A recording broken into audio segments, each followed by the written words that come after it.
Investigators have called it one of the biggest corruption cases ever. And now the Wall Street Journal is reporting that US authorities are planning to file criminal charges against Malaysian financier Low Tech Joe, also known as Joe Low.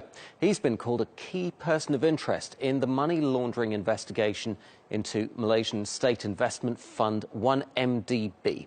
The scandal revolves around accusations that Low helped siphon off billions of dollars from the fund, which was founded by Malaysian Prime Minister Najib Razak in 2009. The fund has lost nearly $12 billion due to bad administration. Najib has been accused of receiving more than $1 billion into offshore accounts.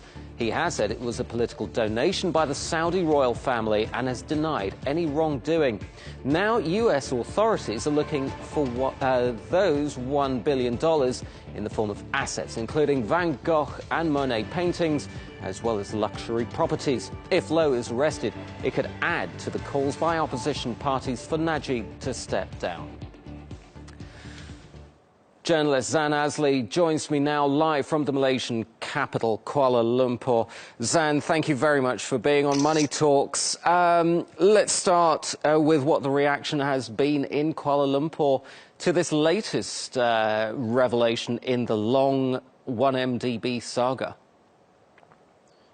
Well, the situation in Kuala Lumpur, or in Malaysia in general, is a little bit weird if you look at it, because the 1MDB scandal and controversy has been reported quite a bit in the media, in the international media, and even in the local media here in Malaysia.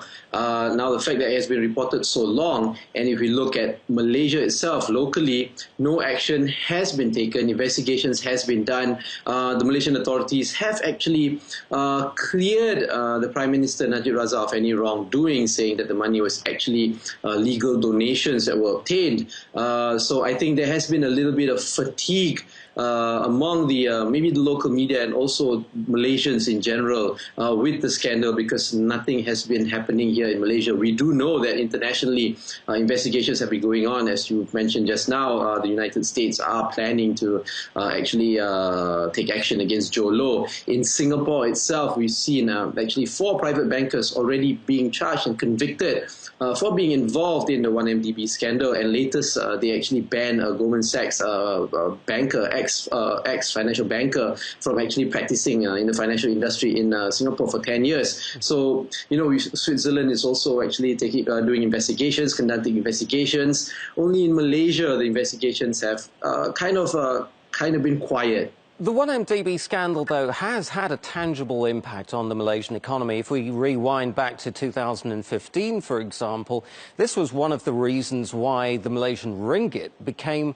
one of the world's worst performing emerging market currencies. What has been the long-term impact on the Malaysian economy of this scandal?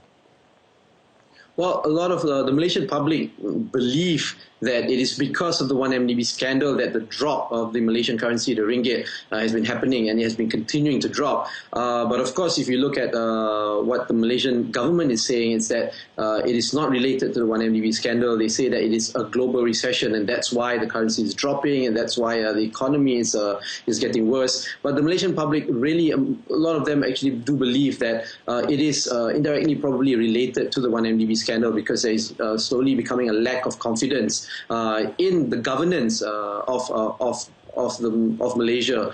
And yes, I think it will have a long-term impact in the economy of Malaysia. We'll just have to wait and see how the Malaysian government actually handles it, how long they can actually keep the public at bay in trying to maintain confidence that the economy will improve and that it's not related to the 1MDB scandal.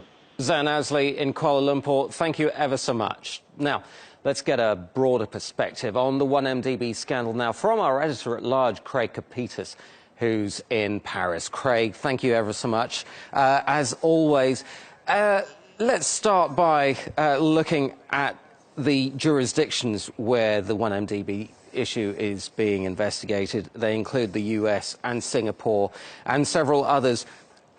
How could these foreign governments work together to bring about criminal action against people like Joe Low?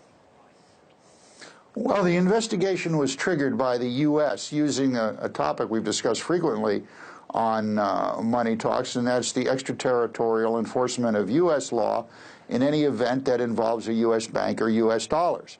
Now, in this instance, the U.S. Justice Department has been fortunate because the Singaporean judiciary and government is collaborating with them on an investigation and possibly a prosecution. So that's the dynamic of it. What's curious here is that the Malaysians, as our previous guest pointed out, have essentially circled the wagons. In Malaysia, Jolo would appear to be clean, and certainly the Prime Minister would appear to be clean in all of this based on what the government has done so far. So Jolo's exposure is not in Malaysia. It's in other venues where U.S. dollars and U.S. banks, and perhaps Singaporean currency as well, was spent. Craig, you've written extensively about corruption, including people like Mark Rich, the founder of the company that eventually became Glencore. What parallels do you see between the 1MDB scandal and some of these other scandals that you've written about? Well, you know, Jolo, who's only 35, he believes he's a master of the universe, like Mark Rich. In fact, he cites Mark Rich as his inspiration. This is a young man who has delusions of grandeur that only money can afford. And what is going on here is that he's being empowered by the Malaysian government. There's no doubt about that. I mean, let's think about this for a moment. The question really is, forget the legal phrasing as, you know, did this guy loot some $3.5 billion from what's essentially the Malaysian sovereign investment fund?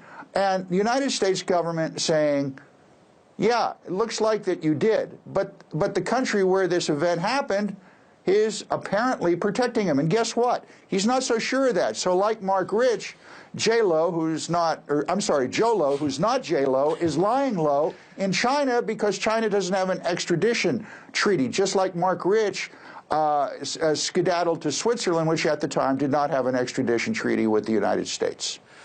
Craig Capitas in Paris, thank you ever so much.